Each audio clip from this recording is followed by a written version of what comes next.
Varesa is out and I'm making this very quick video because many of you might start farming the new Plunge set and I want to show you a tech that might change your mind. It's basically a way to have 100% uptime on something you already probably have, Obsidian Codex. The problem with the set is that Varesa accumulates 9 soul points with a combo of skill, charge attack, plunge, but Codex gets activated only when consuming 9 soul points, not when getting them. And that only happens on the second plunge attack.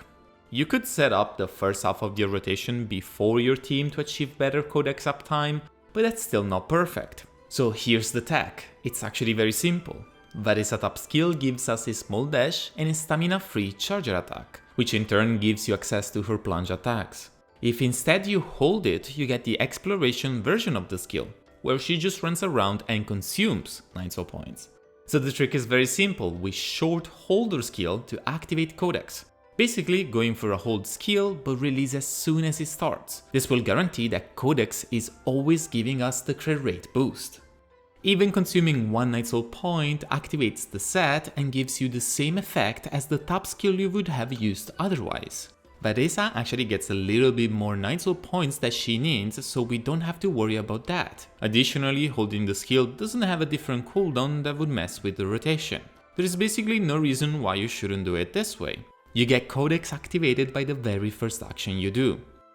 Now let's see how this set, assuming that we use this tech, compares to other options. As you can see, Codex loses quite a bit of damage on the first rotation when not using the short hold, but otherwise it is so close to the new set that I wonder how much reason it would take to overcome a few percentage points for people that already have a solid Obsidian Codex set.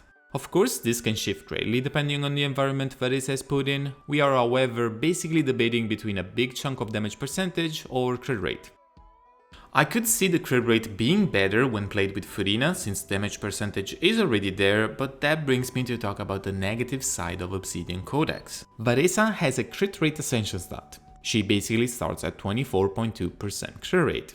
Adding Codex, we're looking at 64.2 at a baseline with 0 substats. It leaves us with a 10-ish amount of crit rate substats that we can at most have on our artifacts. This is more than manageable unless we start adding more crit rate sources. There are not that many likely. The main one would be being stuck with a crit rate weapon, which at that point you're avoiding either that or the set.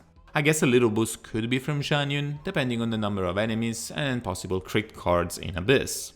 I was going to be farming the new Plunge set, but because of this I'm not so sure anymore. I will probably still farm the new domain for a few weeks and see how it goes, since the other set is likely for Skirk and I wouldn't mind getting a head start on her build. But I really dislike farming for something I don't even know how it's going to work. If anything wasn't clear in this video, I have a full Varesa guide coming out very soon on my channel, and my 7 advanced tips series will of course have an episode about Varesa. I will include all the new findings similar to this one that we end up discovering. Like or share if this was helpful, and see you in the next one.